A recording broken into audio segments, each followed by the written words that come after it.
And it's live. Hello, everybody. Welcome to episode 4 of the scene. We're here with Swaggy, and we're about to do a nice little interview. As you know, we're here for. How you doing, man? How you feeling? Having a good day? Uh, yeah, I'm good. Day's just been as good as it can be in lockdown, I guess. Yeah, true. How are you today?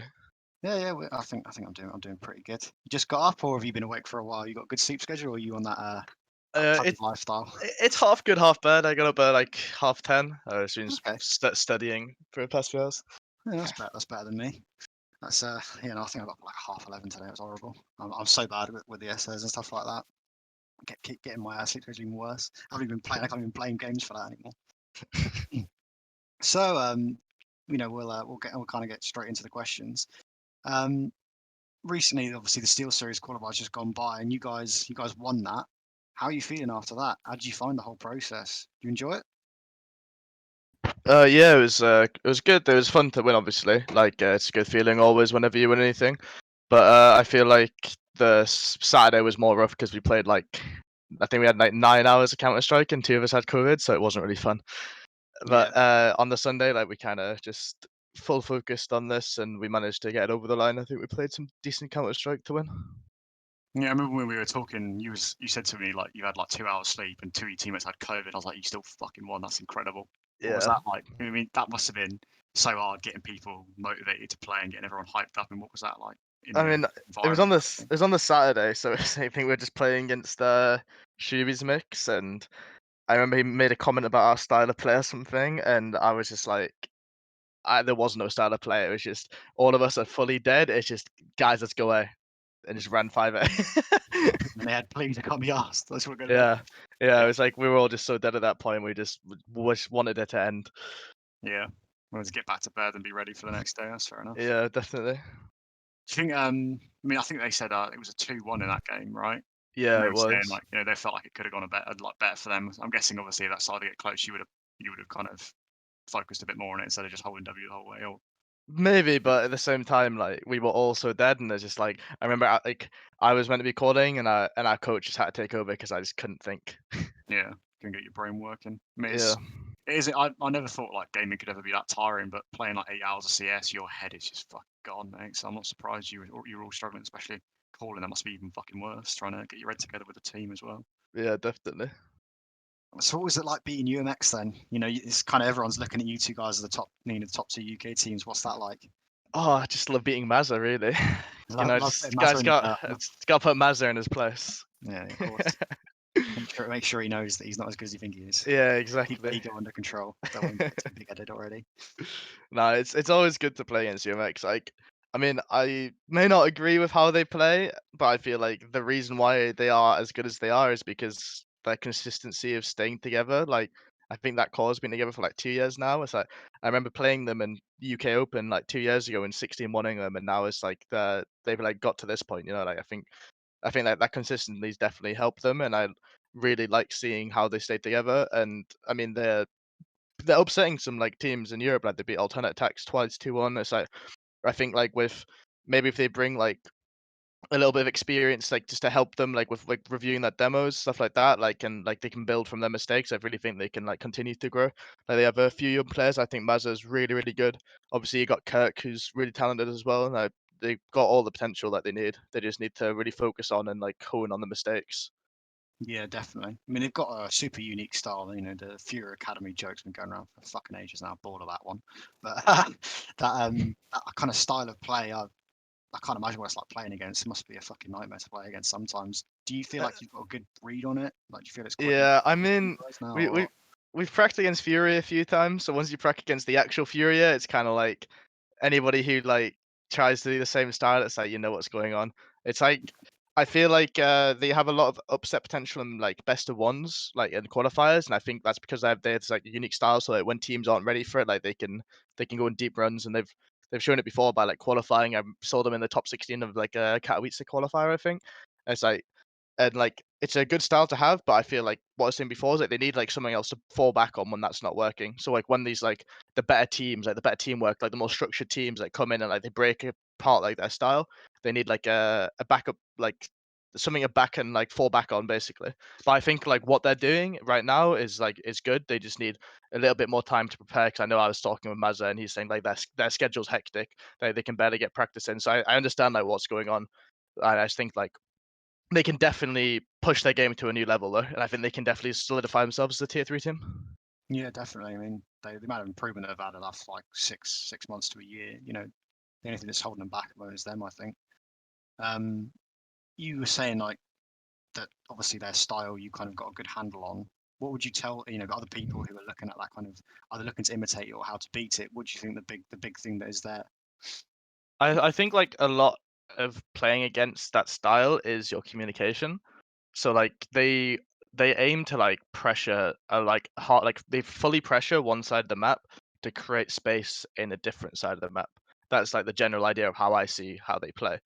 So like they try to infiltrate somebody and like they push like a player into that situation. Like we like there's a situation where we played against them like where there's somebody in a place that we're not expecting, and it's like, oh, how did that happen? And like you'll see because they pressure so much on one area to to cause an infiltration. Right. So they'll get a rotation on in an area and then sneak someone in the back lines kind of thing. Yeah. Like that's how Furia play as well. And it's like I've playing against it, you kind of just like the over rotations, you just can't do it. If you over rotate, like they'll catch you off so easily. Yeah. Okay. So it's but down to being disciplined more than anything. Yeah, not biting too hard on what they're selling you kind of thing. Yeah. So you've played them twice recently. I mean, we had a little discussion about the Fantasy Expo versus the Steel Series thing. I said I don't want to boost Maz's ego anymore, but we might be doing it now. Did you notice a really big difference between him being there and him not being there? Yes, massive difference, absolutely huge.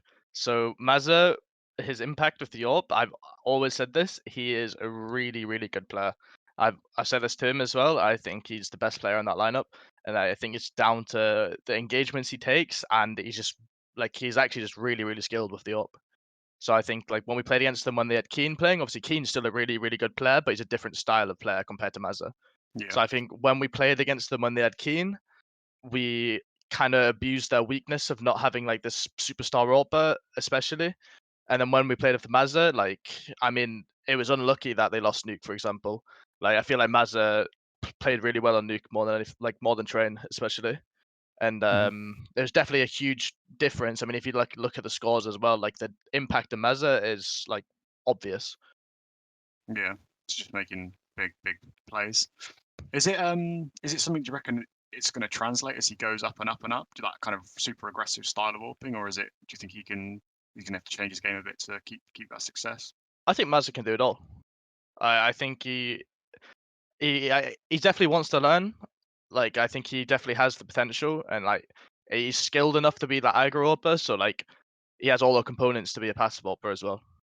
Yeah, exactly. He's definitely As long as he doesn't really need to. I don't think he doesn't need to know it that much at the moment, but he's an intelligent kid, so I don't see what that would ever be an issue for him to learn how to do. Yeah. But the guy is fantastic individually, so who knows? Does he actually need it? Who knows? You got the Cash Cup, the UK Cash Cup, the LVN runs coming up soon. I'm guessing you're going to be looking to win that. Are you guys feeling ready for that, or is anything kind Um. of hampering you? Do you think? Well, we're not really preparing for it per se, but like we're preparing in general. Yeah, just S- normal prac sort of stuff, right? Yeah. So like I mean, next week we have 40-hour practice days coming up, so that'll be fun. Ooh, jeez. Yeah. So we'll be like we'll be looking at we'll obviously want to win it, try to win it. I think we'll definitely be in the finals with UMX. Hmm. So it'll be another good rematch of that. So we'll yeah, we'll see. I mean, you just said there you're kind of expecting UMX to be there, and you've already beaten them twice. Do you think they're going to be coming in looking to change things up a bit? Are you kind of worried about that, or are you just going to keep playing your own game, keep doing your own stuff? Yeah, we'll definitely just keep playing our own game. Like it's what we're strong at it. Like we have an idea on how we want to play Counter Strike, and we will keep aiming to play Counter Strike how we want to play. So Yeah, and just take it how it comes. Yeah, yeah, that's probably the best philosophy, isn't it? Not let them influence you too much. Not let any team kind of influence your play too much.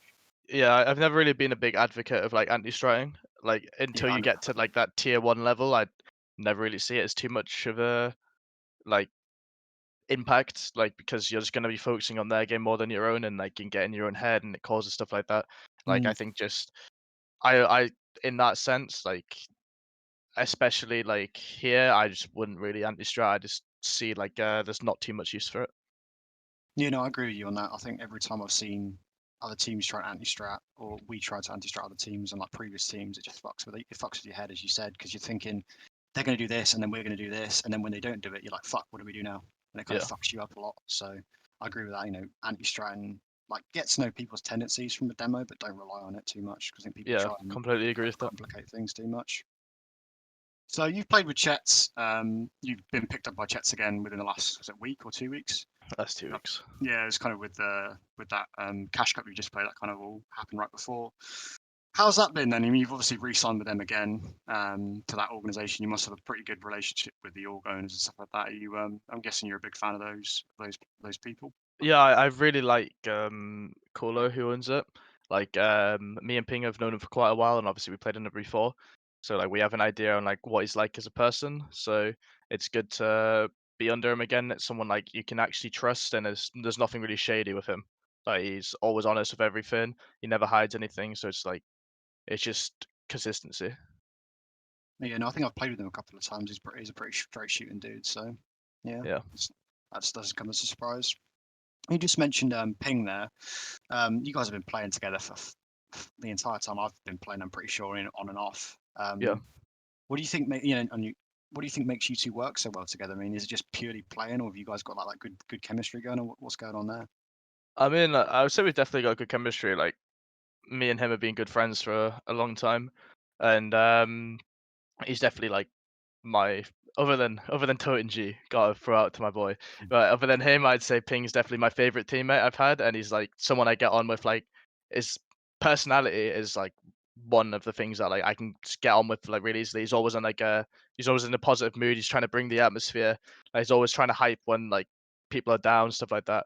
And he's just like, I mean, he's got incredible aim as well. So it's like he'll learn quickly. I mean, when I first played with him, he was playing ECM main, and I was in an advanced team, and I asked him to join us, and like the improvement just from like when I first played with him to now is like incredible. And I feel like just playing with him is just something that's like it's good for like a lot of different reasons rather than just the impact he has like shooting people. Yeah. So what, like the environment is improved just by him being there, and he's Yeah, plugged into like the game and all that stuff. I always feel like environment is like something that's really important in Counter Strike. So Mhm. like having a good atmosphere can win you a game. Like for example, like if you I've always said to my teams, I'd rather people overcome than undercome. Because if you're overcoming, like there's good energy, there's good hype, like people like you don't want, like if you make a mistake in an environment where it's like really depressed and like people are like getting on each other's backs, like you're not gonna really want to make a play like to that can like change around. But if you're in a high energy, high hype like kind of zone, like if you make a mistake, you're not gonna feel it as much as if you do it in like a really quiet atmosphere. Yeah. We were talking last week about kind of environment a little bit and saying you need a good balance of like quiet and hype players. Do you find that at all, or do you just kind of want, as you said, really good energy the whole time? Do you not really want people to be quiet ever? I think we have a code word like for like being quiet, or like we have code words and scenarios like so like if I say something, like people will be quiet and like we'll just do the call. Like so like you kind of have that balance for sure, but you need to have an understanding of what the balance is. Okay. So it's, yeah, you want to have a bit of a balance there. Yeah. You got any hints for us who the final player is going to be for that roster? Or you keeping it I quiet? I think people know who we want to take as our final player. Okay. Are you gonna say anything on that front, or should we just keep it quiet? We not address it. I mean, it is what it is. I've been hinting that it's a UK majority this entire time, so I think people will know who we want to take. Fair enough. It's me. I'm the fifth player. Yeah. Retired level 7 over there. Yeah. It's actually we're signing Big Nemesis, the sixth player, only on Dust 2. Oh, brilliant. Doing that six-man roster. only- Just bring him in the for only, us. the only place the guy knows how to shoot back on is Dust 2, I swear. It's too much DM. So kind of go to the CHETZ choice there as an org. What kind of made you settle back on going with them? Because I know you guys were looking for an org for quite a while. Or made you kind of decide we'll go back to Cologne over there? Well, the it's process there? so we were talking about stuff, me and Kolo, and then he came to me with like he proposed basically, like he I can't really get too much detail into it because of like it's more of like a behind the scenes type of stuff. But he basically proposed something to me, and he proposed a plan, and he showed me the plan. He talked me through it, and well, like it was kind of like yeah, this is really good. It's like it's good structure. It's like what we want to be playing under. Like it's so it was more like he convinced us to play because of like this idea that he's got going on basically. Okay, fair enough. So was it like that org's going to go somewhere kind of thing? Is that what you Yeah, thought? yeah. Okay. I can't really leak any details, Yeah, unfortunately. obviously. But yeah, it can be like something that's pretty big, yeah. Okay, it's good to hear. Is salary something you guys are going to be pushing for like from CHETZ in the near future, or not? No comment. No comment. Okay, that's fair enough. Sweet. Yeah, we won't get that speaks for itself, I suppose you could say.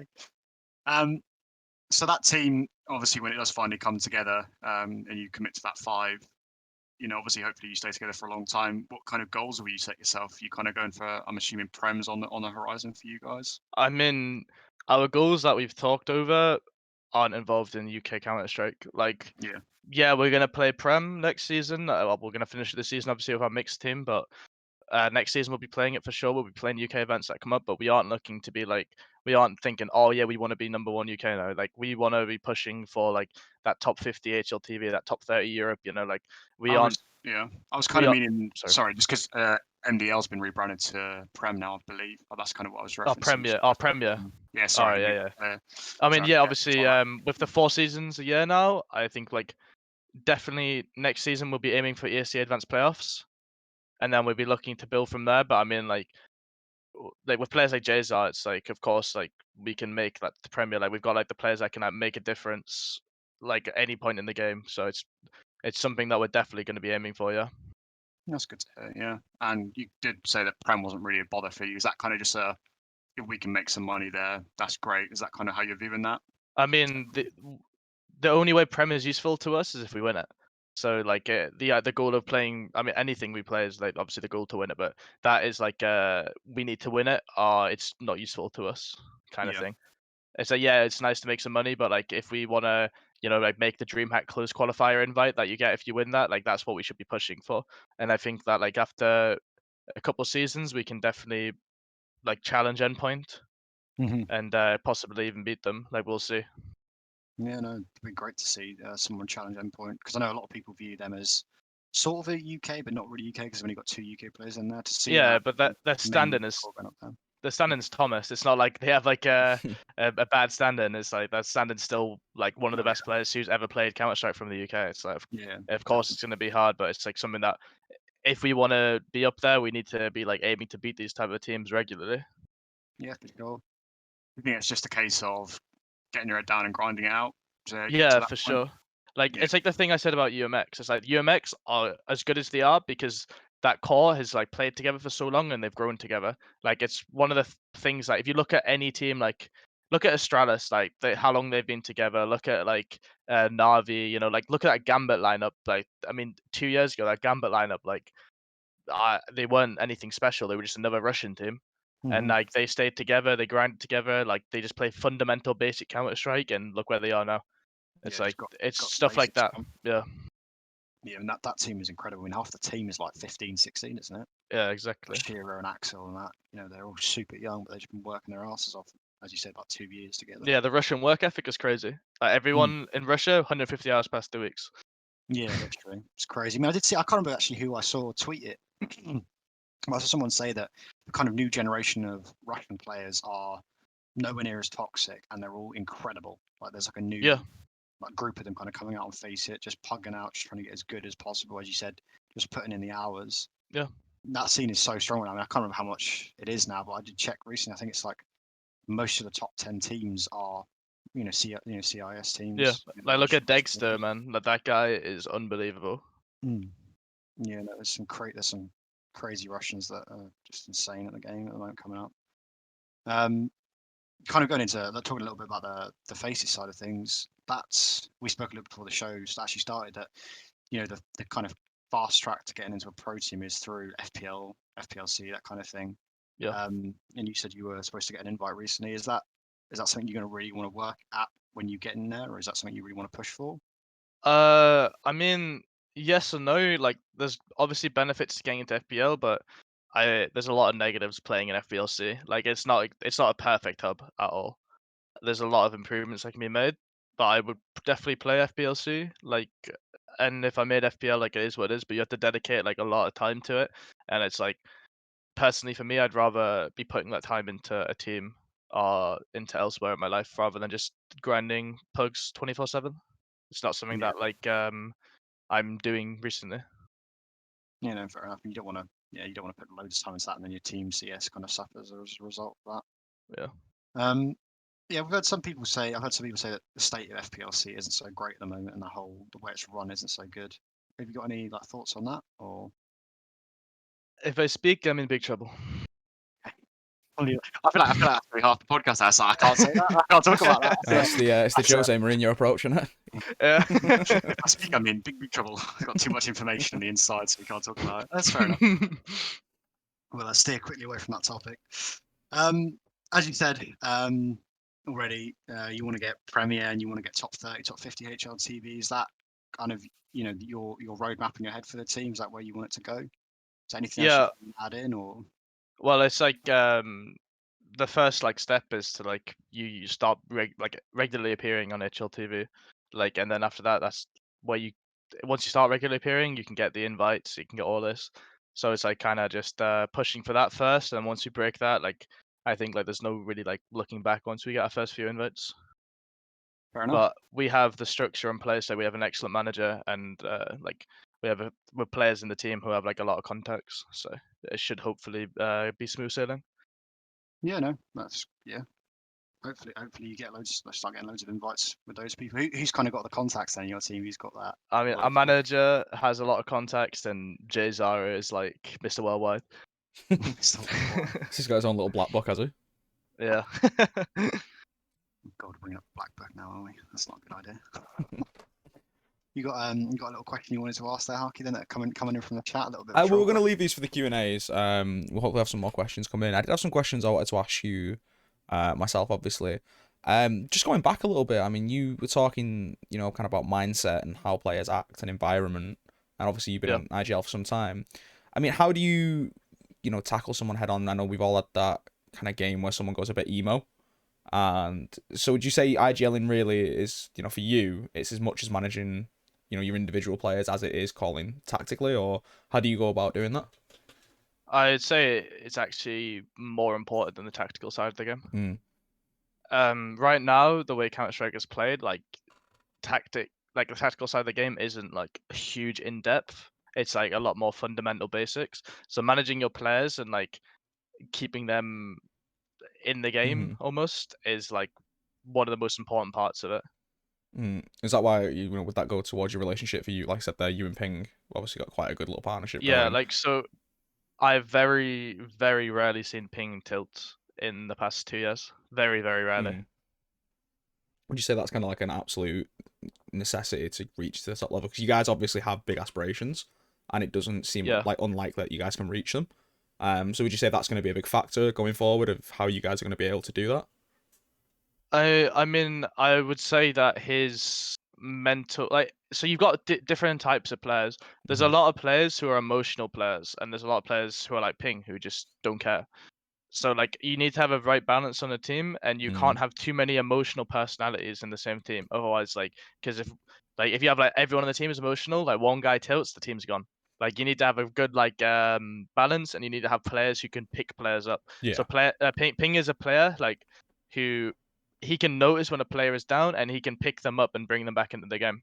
And so, I think that's something that's really important to have in a player. What's interesting, because I mean, a lot of IGLs don't. If you ask a lot of them, they'll want 4 robots on their team who are going to listen to exactly what they're going to do at all times. I don't want that. I want 4 players who who have their own understanding and thinking of the game, who can make decisions on their own, who have the confidence to make decisions on their own, but also can play into the game. Like, I shouldn't be making every single call in every single round. Like, I need to have players around me who can, like, they've got a different bit of information. Like, because maybe I'm in Banana and Inferno and they're in apps, and they've got a different bit of information. Like, I need players. Oh yeah, they've started 4A, like, so we can like react on B. Yeah, like, it's stuff like that, and it's like I need like players around me who can make these decisions as well as myself. Obviously, I'm the main voice, but Mhm. having players who understand the game and understand when to make a decision is really important.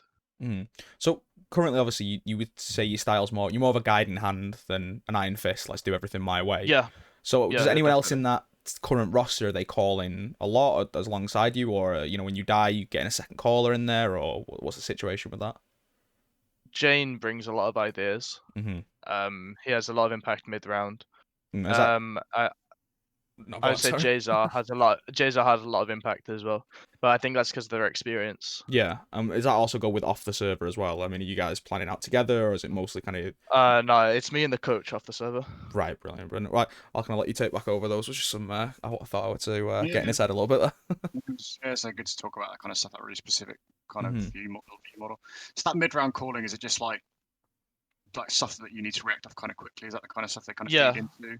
So it's like if you look at Counter-Strike right now, a lot of what's actually going on is like it's reactive Counter-Strike. So the what I look at right now is the meta is if you watch VP play, if you watch Gambit play, like these teams that like they they aren't necessarily insane tactical wise, but they have such a good understanding of the fundamental way of playing a default and reacting on how the other team is playing.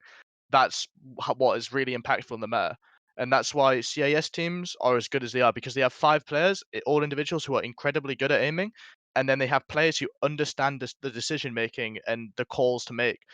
I think VP's style right now is really fucking good. Like the way they take map control and then they flip a switch and you don't hear anything. Like you mess with the opponent so much as well, and it's so good of like how they play it, and I think like that's like how I want to build my teams to play. Basically, just really, really kind of relying on just making sure the fundamentals are at their absolute peak, just doing that better to Yeah. win you the rounds. Yeah. I remember I was talking with Jazar about like his past teams, and when he was playing with Pronex, like Pronex made his team like practice defaults for 5 months straight, nothing else. Cry. What, like every game they went into, there was no exec practice or anything, Yeah, or anything, just they would just default. default, and then you do like an exec on the fly, like in mid round on decision making. Jesus. I mean, to be fair, I mean, as I said, we spoke again before the interview started. In your previous interview, you said that kind of is the way you should be playing, though, is kind of Yeah, reactive the CS. You kind of group up and pop somewhere off, information you get from your default. So yeah, definitely. yeah, as you said, is that still the meta now? Do you think that's definitely the way to Yeah, play? I think it's actually got more and more obvious as the meta. Like that's why these CAS teams are getting as good as they are because that's how most of them play, and it's really enjoyable to watch how they play. I agree. I mean, I think it's one of them things where you watch it and you think they make that look so simple and so But easy, but to actually apply it is so hard to it do. actually is really simple and easy. That's the thing. It's just like, but you need to have this like level of like understanding on the decision making. That's the hard part. Yeah, like being able to actually do it is the hard part. It all seems Yeah, so simple when you're watching, but doing it's so difficult. And the number of times I've been playing in teams and we've got everything done right and the defaults work perfectly, and then we can't properly convert that situation as you want to. Is actually doing it's hard. Making the right decisions and right calls off the information is hard as fuck to do the way they do it consistently yeah, over the time. definitely. Kind of completely running a bit off topic than what we were talking about before. We've had a bit of a clear out of the scene with loads of people moving off to Valorant and then other people retiring. Do you think that's been good for us, having loads of new talent have opportunities, or do you Yes think and that's no. going to hurt us? It has helped a bit because it kind of gives you a bit of like a refresh. It allows different players to show themselves. Allows different players to grow in different ways. But at the same time, like you remove all of the players who had like that higher level experience, and it's kind of like when we went from Source to Go.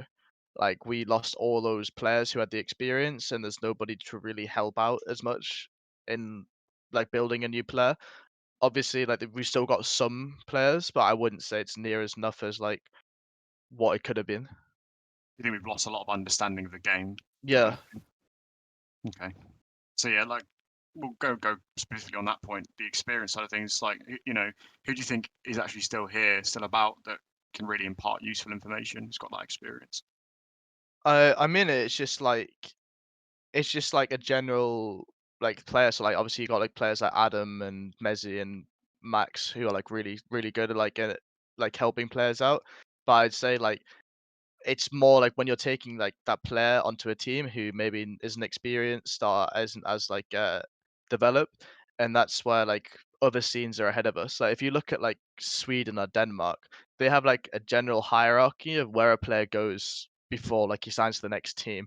Like look at Copenhagen Games, like the amount of players they've sold because like they're like a feeder team almost, and there's nothing like that in our scene. There's no like, oh yeah, like if you do well in your national scene, maybe Sprout will sign you, maybe like another German team will sign you, like Unicorns of Love, whatever. There's nothing like that. Like there's just you have like the players who are playing and like like they're in like ESC and main, and then you have like maybe us and UMX, and there's nothing else. Right. But So it's not exactly kind of yeah a way that people can look at to kind of go yeah. up. It's not There's really a not a ladder to roadmap, climb. Yeah. and that's why if you're a UK player, my advice right now is to play in an EU team. Like there's obviously you have benefits from that ESL Premiership, but realistically, other than that, there's nothing huge here. Yeah. I mean, that was something I was going to talk to you about actually was the EU scene. I mean, I know you played with a lot of EU. I mean, right now you're playing with EU players, but do you think that's kind of what made you a better player and made you kind of accelerate past a lot of people who started around the same time as you, was just having that EU experience?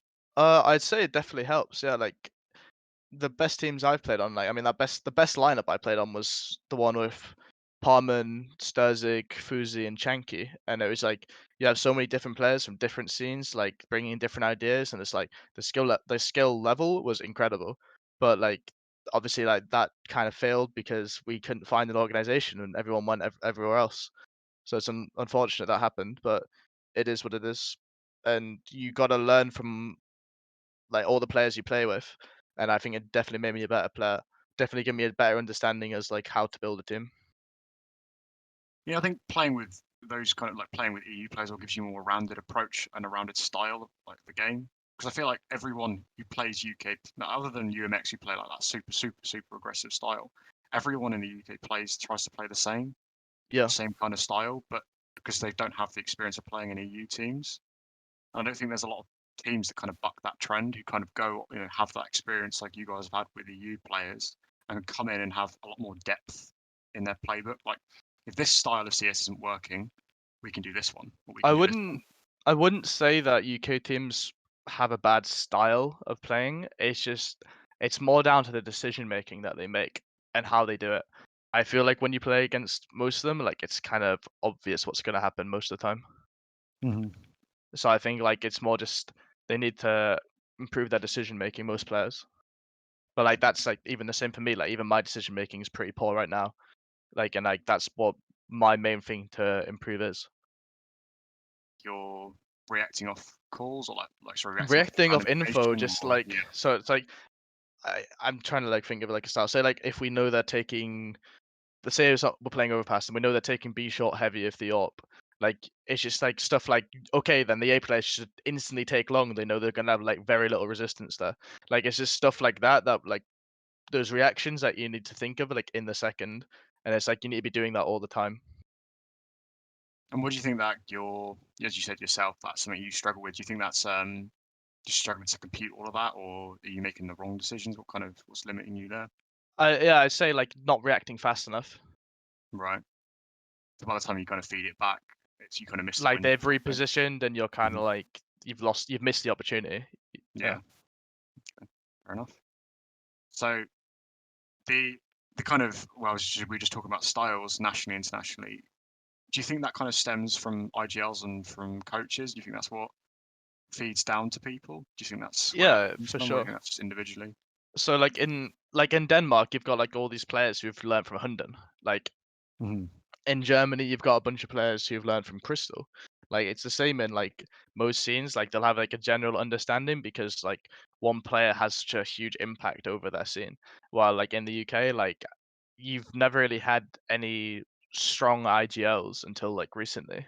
With like Max is obviously like turned out to be one. Adam's doing well in Gamer Legion. Like I would say like before that though, like we had like Imi, right? But I wouldn't exactly say Imi had like a massive impact on the scene, like such as like, other players have had on other scenes. Yeah, I'd agree with that. It was always quite connected, I'd say. from Yeah. the rest of the players. So do you think that kind of Gamer Legion team could become like a feeder team, like you were talking about before? Well, like let's say, for instance, Dobbo becomes really, picks up by a different team. Do you think there's opportunities for UK players to kind of move through that team, that kind of feeder situation you were talking about before? I doubt they would. I highly doubt that. I don't think they're a team that's looking at being like, oh yeah, we should be a UK majority. I think they're a team No. that's just trying to make decisions that will improve themselves, which I can Yeah. respect. Okay, fair enough. You were kind of, we were talking a lot about EU and stuff like that. Going on to the IGL front, who did you really look up to when you were kind of building it? I mean, you originally was it an AWP and a rifler originally? I've been everything. I have Yeah, been you've been all over the everything. place. I So think you have to be, switched don't to the you? IGL switched into the IGL role. Who were you looking at, kind of basing yourself off of and reviewing? I and mean, a trying lot to of my work out? early style, honestly, was based off what TWIITER was doing. Like he had this idea of playing like this default style, it's like heavily default style for a long time. Like, and that's like who I originally like looked up to and built like my style from. Which I mean, I played with him for like 2.5 years. Obviously, he's gonna have a massive impact on me. But after that, like I was I mean, I've asked questions to like a lot of players. I was like speaking with like Adam a bit. I spoke with Max a bit. I spoke a bit with like Crystal. So it's like I've got like a lot of influences and like a lot of players that have tried to like help me, and like I feel like I've took on board like from a lot of different players, and it's like I've put it all together. Right, so you've got that kind of full approach now rather than just one specific approach. You kind of got a more rounded view of things. Yeah, Okay, that's good. That's good to hear. You kind of widening the horizon, so to speak. yeah. You've kind of been dipping your toes in and out of EU players for a while now. Do you ever see the UK scene being something that you can commit fully to, like just having 5 UK, or do you think always having EU players involved is going to be definitely the way to progress? Right now, unless you're looking at like the top of the top, I don't see it's very viable. Hmm. Like the experience that someone like Jazar can bring, or Jane, like it's not really comparable. Like to, I mean, like if you could play like a player like, obviously you got Messi, like you got Thomas, so you got these like higher end players, but realistically they're going to be playing in a different EU team. So it's like right now it's not really viable unless you have a lot of money. Yeah. Okay. So yeah, money comes into it. Yeah. Looking at like the rebranding that's gone through the Face It hubs recently for the UK stuff. I think I've heard you say that it's not really worth it at the moment to play in any of those leagues, particularly for you. Yeah. After I said that, I got kicked from it. So Oh, you got lucky. kicked from it. What Yeah. for? I mean, I haven't played a single game of it, so it's probably also a part of it. But Toxicity, I'm more than I'm no longer in UKIC. I can say that. That's fucking stupid. I'm sorry. I don't care what anyone says. That's fucking stupid. If you're an experienced as you are and you're in advance, why the fuck are you getting kicked out of the so-called pro league I for the UK I scene? haven't played a single minute of it, so I think that's got something to do with it. I But don't it know, is is that what it fair is. though? I mean, I was gonna say it's Aye. really up to your discretion. If you want to play it whenever you want to play it, I mean, Yeah. if the whole label of it is pro level and you're at that level, it doesn't really matter whether you played 100 games, a week, you play in one or none at all. I really think that's it's indicative of the UKCS scene generally as well. I suppose, like, I feel like you're getting pressured into playing with other guys there, and is that really Well, good for the scene at I all? I know Ping also hasn't played a single minute of it, and he hasn't been kicked. So I was like, oh, interesting. But I don't really care too much. There's no point making drama about it. So you Nah, think nah. they've kicked you because you were talking shit a little bit? Is that what do you reckon happens there? Maybe. I don't know. I don't really care. Like I said, I'm just gonna stay out of it. Mm. Fair enough. Don't need to get into any of that drama. That's fair enough. That's silly. Yeah, I suppose that. I bet like players like Alex and stuff like that aren't being removed from that hub. That's all I'm gonna say. And I bet they've not played any of it.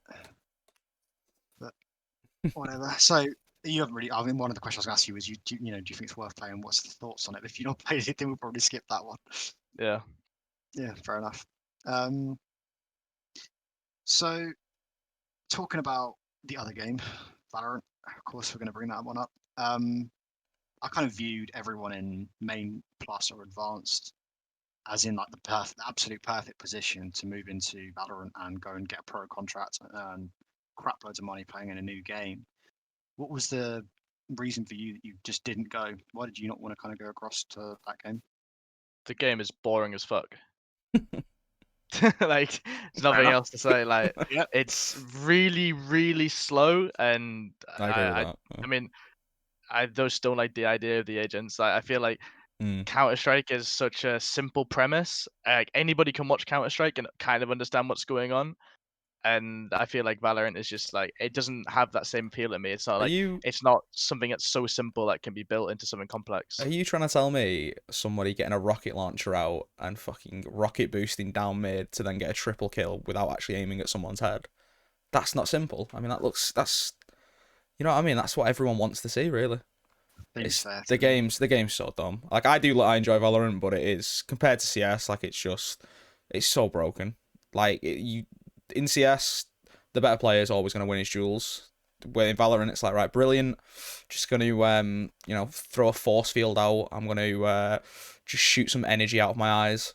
Like it's very dumb. I enjoy the game, but it is very dumb. Yeah, I I think am there's just not like a fan of it, really. Do you think that's kind of gonna be a good thing long term? But don't you think it's gonna die long term? I think no, like they've got a good backing. It'll definitely, I think it'll take the place of Overwatch. I agree Like, with that. I think Overwatch is completely dead now.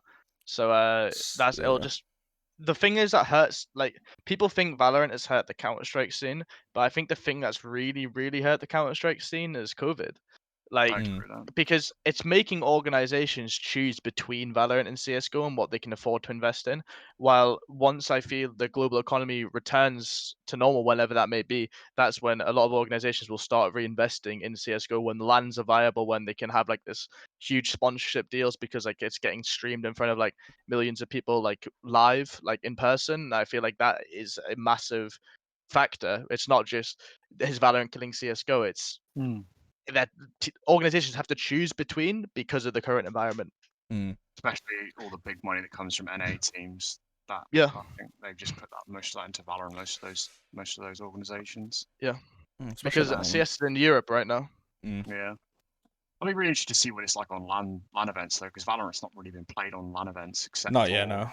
Masters. I'm pretty sure some of it's been played on LAN and stuff. So that'll be interesting to see what how it compares to Counter Strike Online. Because I think the thing you miss with the online era stuff, especially at the tier 1 level, is personality.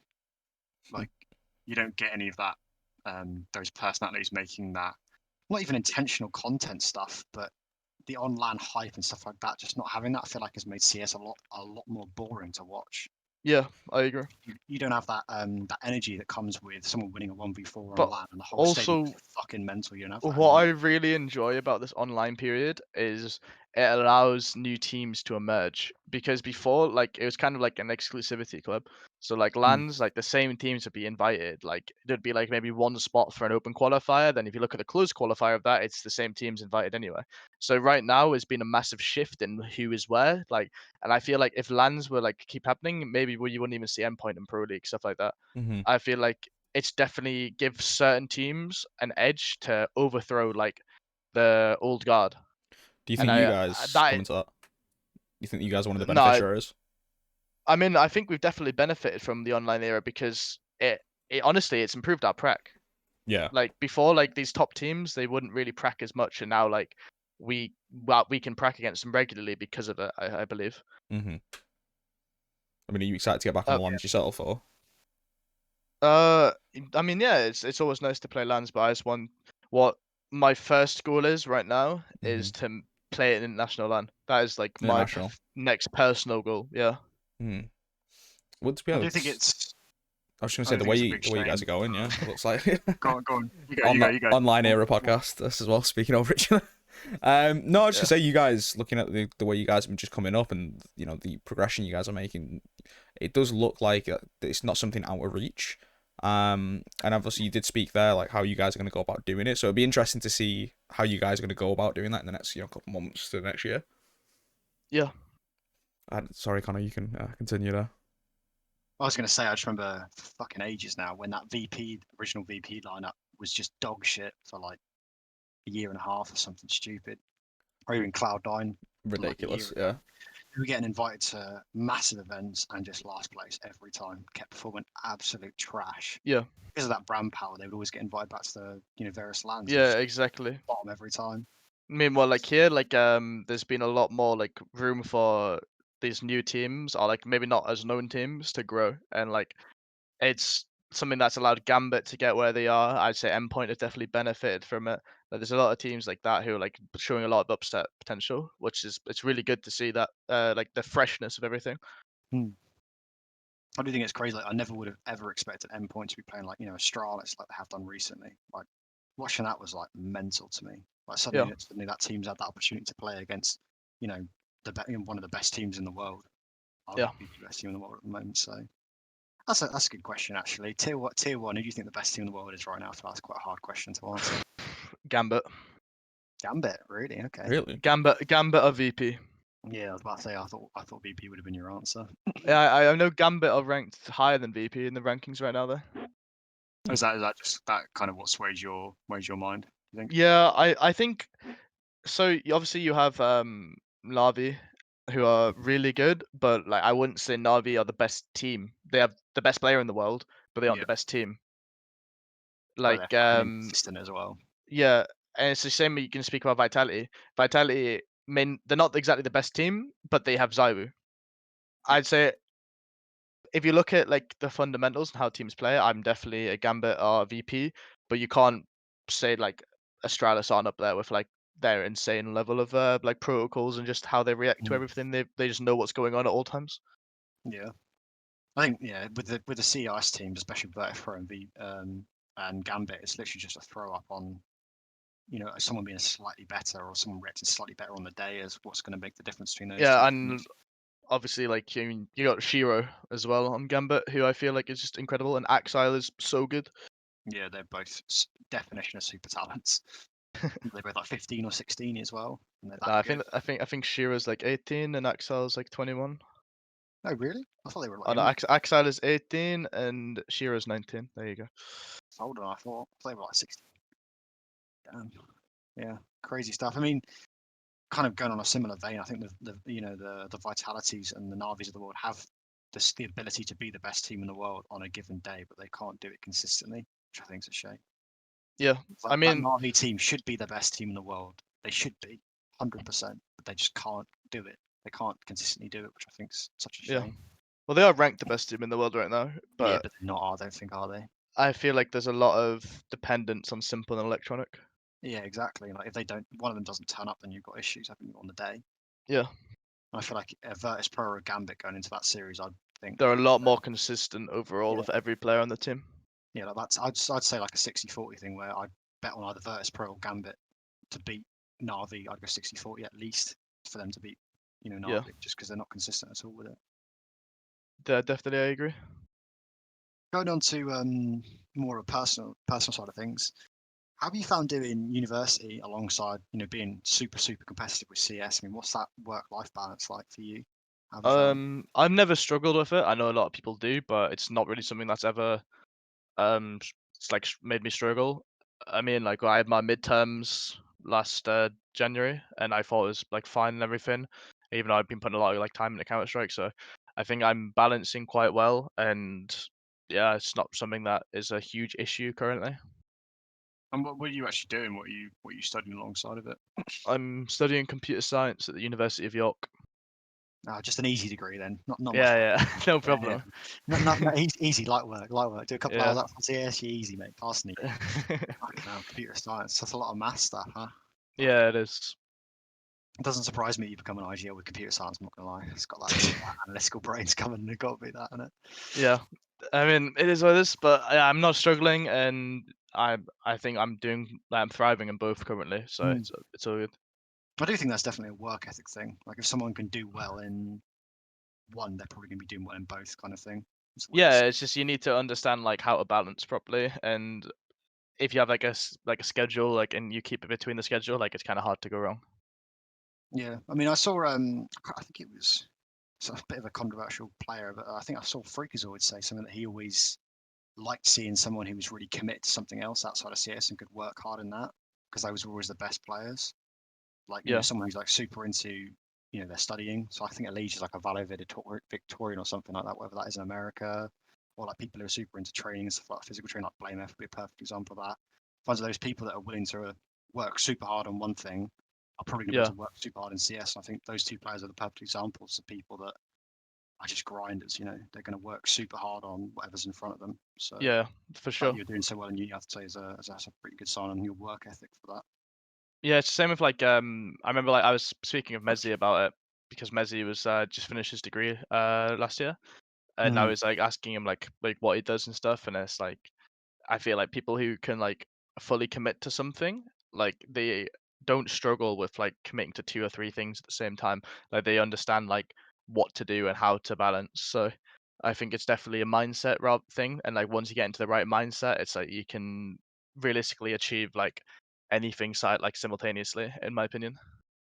Yeah, I mean, he did super well as well. I was amazed by that at the time. I was like, fucking hell, this guy's doing like being super, super, super competitive, and has done really well in his degree as well. I thought that was Yeah, really impressive.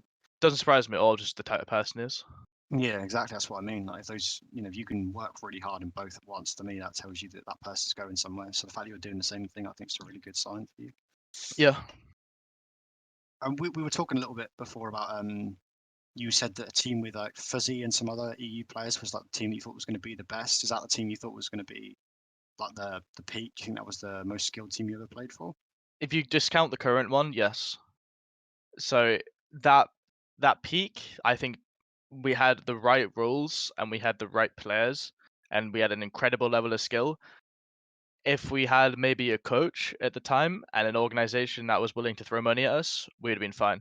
But like, if you look at the players on that team now, I know Chanky is playing for like the second best team in Romania and would probably get a call up to Nexus soon. I know it's like Fuzi's on Young Ninjas, Parman's on MNA. Like Sturzy had an offer from Club Bruges, but like it didn't go through properly. So like all the and that everything goes on Contact Light after with Keen. Like every player on that roster was really talented and could have went somewhere. And I mean, 3 of them have. Like it doesn't Yeah. surprise me at all. Like it's like if we had a coach and an organization at that time willing to back us, well, it would probably still be a lineup, and it would be a good lineup as well.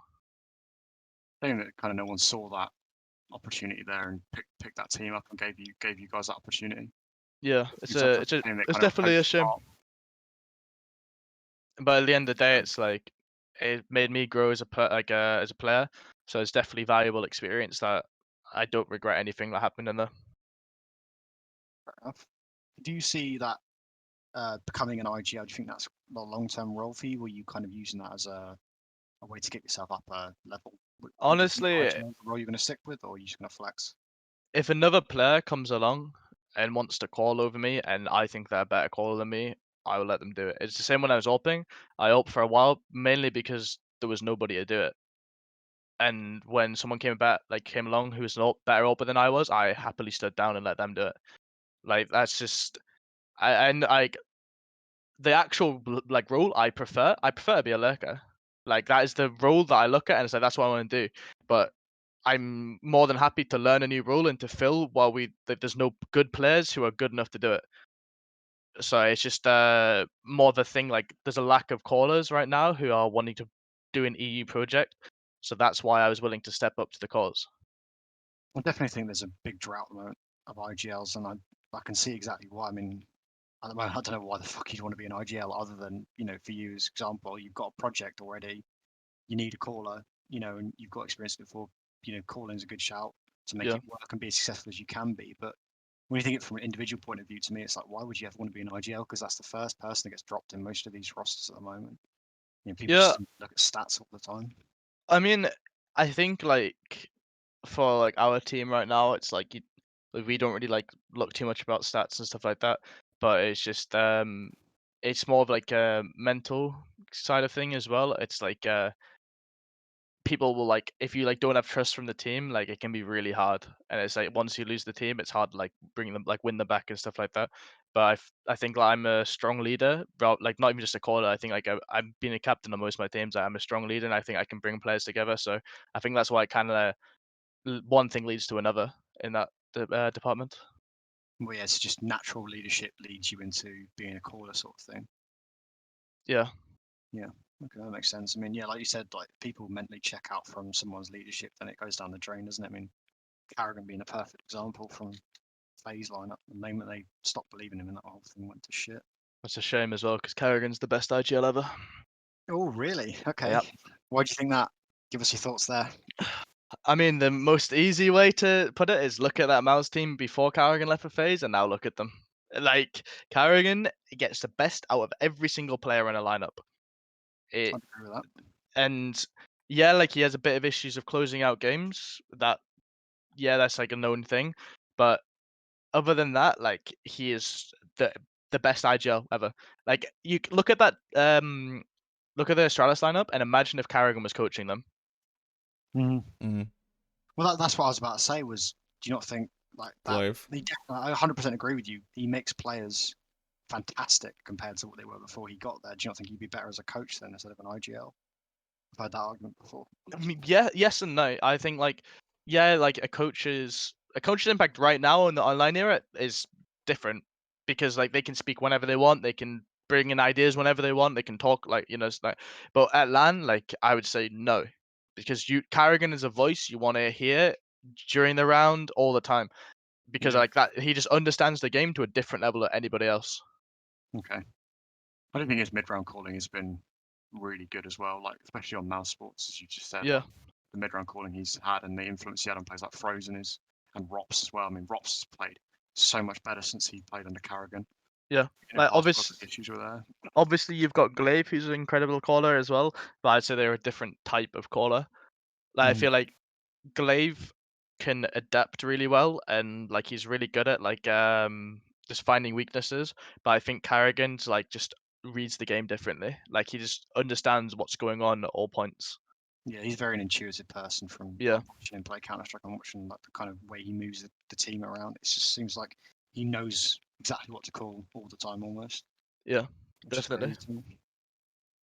Kind of coming back into UK Counter Strike, is there a roster out there right now that you think is a really underrated team that people don't give enough respect to right now? Like out of any like team in the world. We'll do both actually, do international and national.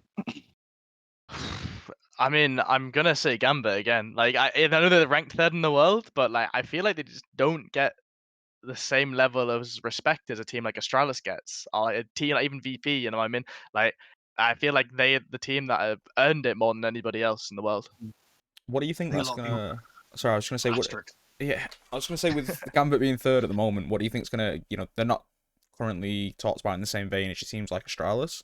Do you think they need to replicate that when LAN comes back, or do you think it just needs to be over the next year and a half, next 2 years, like a major? I mean, I Like, think why people are under like estimating them is because they haven't done it at LAN. Like even if you look at that VP lineup when they're in a Vanguard, they were like major finalists, stuff like that. But Gambit have like came to prominence when there's no LANs. So I think once LANs come back, like they'll show themselves. Like their style is too consistent to not be good enough, I think. yeah, And like I feel like they will definitely show up on LAN just as LAN, and then people may finally start taking them like as a serious best team in the world contender. yeah, I totally understand. Do you think that transitional period might be difficult for them because we've seen, I mean, going way back, look at the Cloud9 team just before the rest that won before they won the major.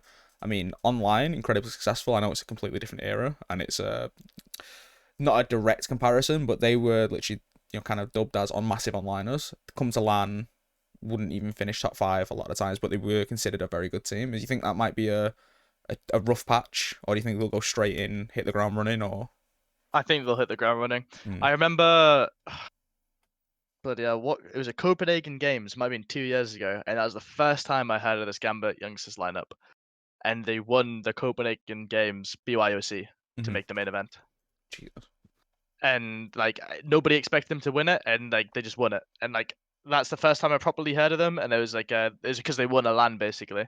So yeah, I definitely feel like they won't have any issues replicating on LAN. Maybe like a bit of nerves in the first like couple big ones, but I doubt they'll go anywhere anytime soon. I feel like a lot of them play with so much confidence, it's not even going to affect them though. Like Yeah. I feel like as well going into you played Astralis and you've beaten them on LAN, online. Sorry, on LAN's not that much different. I think would be the way I'd look at it. Yeah, you can maybe see them out of the corner of your eye and you've got the crowd in front of you, but how much is that really going to affect you when you know you can beat them, you have the skills? And you've done it for a year. I don't know Yeah. how much that will affect them. I feel like they've got a different mindset in Russia and Ukraine and those kind of countries as well. Like that don't give a fuck kind of mindset. They just have like an incredibly grind mindset. Like like there's such good work ethic. It's crazy. Like a Russian, like the average Russian, like their work ethic is ridiculous compared to most other countries. But I think that's due to a cultural thing rather than anything else. Yeah, 150 hours past 2 weeks is fucking insane. Yeah. I don't know how people do that. That's like RSI by the time you're like 20, but it's just, you know, that's crazy.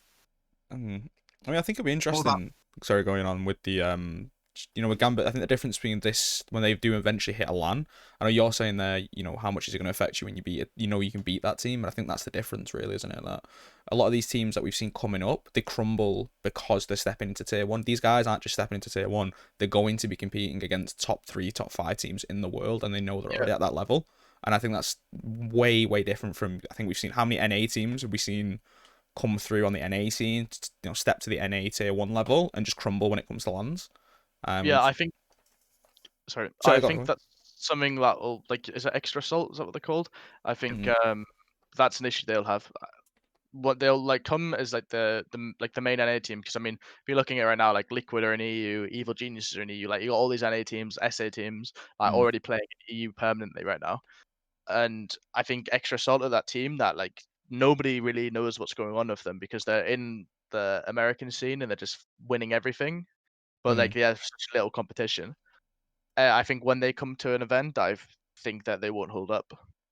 I think they'll get absolutely smashed. This has got me so hyped when lands come back now. I'm looking forward to it. Yeah, no, I see what you mean. Like getting used to a level of competition and suddenly you've got to play against the big boys again. That's probably going to crush them. Yes, it's a lot different from just turning up at your first land, being starstruck, and then now you're on a stage. You got to play rank 2, rank 1 team in the world. It's different when we've smashed them 8, 9 times, online over the last a year. You know what I mean? It's big difference. Yep. What about nationally then? Who do you think? Any underrated team nationally, you think, or do you think everyone's in their place?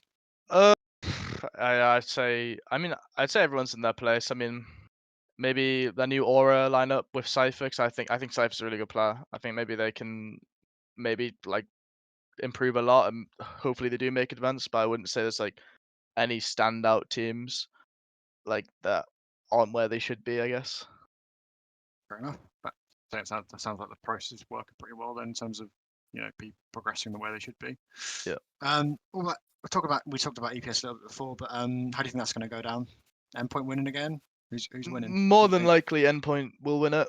I'm hoping our mix can maybe make the finals and do something, but we'll see. I'm not gonna make any claims that I'll regret later. Fair enough. Yeah, you don't want to jinx anything.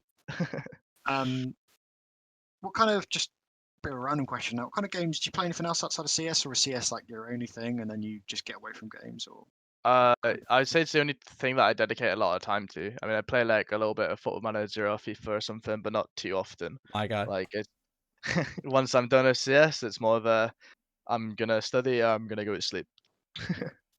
get off BT now, go and do something else. Yeah. I respect that. So a lot of people put a lot of emphasis on hardware and what kind of stuff they use. What mouse are you using right now? Which one's elite? I'm currently using the Zygon NPO1. I have no idea what that is. Honestly, that was gibberish to me. Yeah, like you know the Vaxi mouse. It's a Vaxi mouse. Okay, yeah. Right. Is it like custom one then, huh? I mean, I got sent it by Prodigy and I used it and I liked it, so I'm still using it. Fair enough. Fair enough. Good a reason as any. Is there anything you wanna say then to anybody before we go on to a bit of viewer questions? I know that Owen's a bit strict for time, so. No, we can go to the questions, no problem. Good viewer questions. I know there's one specific one that Harky wants to ask. Go on. It's just we haven't got a lot, so if anyone in the chat wants to pop them in while we're doing it, it's perfectly fine. We've only got a few, and I've got a couple from you, just from yourself. So the first one we've got is the situation and what your thoughts on CHETZ. CHETZ, I think CHETZ is a really talented aimer. But I think on the other side of that, like I feel like most of his game is mainly about aim. If he's having a bad game individually, he has very little impact. So I think that he has a way to go improving on like actually learning the game, like, and just understanding where to like how to play it. Basically, I feel like he's not the smartest player, but I think his individual talent is crazy. Okay, so ping every game. Yeah. Get his head out. The other questions we have is, I'm unfamiliar with this, but Swaggy's thoughts on Jamie G. Jamie G, I think he's kind of similar. Mm. Like when I played against him, he's really annoying to play against. He's a good upper. I feel like again he needs to improve like his positional sense, Mm. like where how he chooses to impact the game with an up. Because I remember we played against him on train. He had like one round where like you'd kind of like have a lot of impact, and other than that, it's like I wouldn't say his impact is as good as it could be. But I think his skill is definitely there, and he can definitely become like a really good opera in my opinion. But he needs to just like step up to that next level, like and like learn from someone almost. Well, yeah, good sir. So chat can chill out with that one now because I got put a few times. I think it was Carter that asked that one, but one of the interesting things we were talking to Shuby just last week. Obviously, someone else who's obviously well known for his IGL and obviously yourself as well. So it's always interesting to hear, obviously, with the lack of IGLs in the UK scene, especially at the top level, because like ALCAN said, and we both agree that, you know, IGLs tend to be the people that get shit on when it comes to roster changes, generally speaking, especially in the UK. What's some advice you might have for, you know, some up and coming IGLs? Because obviously at the moment, you know, you are, whether you'll admit this or not, but you are one of the top tier guys in the UK scene. So what would be your advice to someone who's, you know, starting on the first kind of ESEA teams, or even someone who's just looking to step up to that next level? You know, either coming through open and getting to your inners and things like that. And, you know, how would you go about doing it, and what would your advice be to them? So you want to make as many contacts as you can, Mm. and you want to ask questions.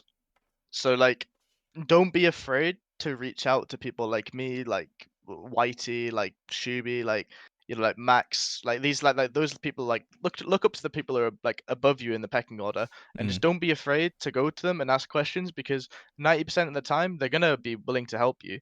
Maybe like there's a time where like they'll ignore you or whatever, but like at the end of the day, like the worst answer you can get is no. Like, so just don't be afraid to ask questions and try and learn from them, and like try and learn from every opportunity you have. Would you agree that, obviously, we when we talked to you about this, and it's something that we thought was interesting, that would you agree IGLing is the hardest role to develop as, and kind of move up through the scene as? Do you think that, because I mean, like I said, they do get shit on in the roster changes, it's a very cerebral internal thing, it's something that you have to learn yourself? Is that something you subscribe to yourself, or is it something that you just think if you're good enough, you're good enough? I disagree with that. So personally, I actually think ALPing is like, so when you're when I say transitioning, I mean from like maybe a advanced level to a tier 3, tier 2 level. I think AWPing is one of the hardest things you can do right now, because of people like Zayu, Device, Simple, like the way a team approaches an AWPer, you want to put them into a shit situation, and people will try and use their nades to put you in a shit situation. While if you look like in 2014, 2015, like that never really happened. So AWPing right now is probably the hardest thing to do when you're trying to like push into the next level of Counter-Strike. I think calling is kind of straightforward. Like you can have you can literally watch a demo, steal strats from people, like yeah, that's well and good. But like if as long as you know how a basic default works, and like you can set up a team in a basic default and you can call a reaction, that's all that calling kind of is right now. It's nothing revolutionary, like, but I'd say the AWPing aspect is really hard to transfer, like to play, like to AWP against a good team is really hard, because Yeah, the shit situations they try and put you in.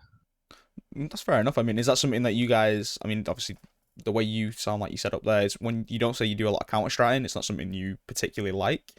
But if you say, for example, are playing against someone who's a well-known AWPer, for example, is that something you take into consideration? Do you want to make their life just a misery during that game, or do you just not? Yeah. You just, that's what you're focusing on. Okay. You wanna create scenarios where the AWPer can have as little impact as possible. Fair enough. Well, we do ask this question to anyone that comes on Swaggy. I like to think of it as the friendly peer pressure. So it's whoever you would like to come on the show after yourself. Someone that you might know who might want to have a chance to have a little chat with us. Or kind of have a couple people in the scene listen to what they've got to say. Is there anyone that you think you'd want to have to come on after yourself? Mazza. Get Mazza on. You're Mazza on. Yeah, get Mazza on there. Get Mazza on. That'll be a content one, to be fair. All right. Well, what's your Twitter before we let you go, Swaggy, so you can plug it? I think everyone follows you here anyway, but just in case, you never know. It's Swaggy Heavy. If you don't follow me, make a new account to follow me. Thank you. All right. Well, them numbers up. Numbers. Well, we thank you for coming on, Swaggy. You are always welcome back. And obviously, we wish you the best of luck with CHETZ. And it looks like you guys are. Hopefully, when next time we have you on, you guys will be at a major, because it seems like you're going in that trajectory. So, ALCAN, you got anything to say? No, just again, as you said, thanks for coming on, and thanks for anyone who's tuned in for the episode. Cheers, Swaggy, man. All right, guys. Well, thanks for watching, and Swaggy, big thanks to you coming on. And that's going to be us. See you guys.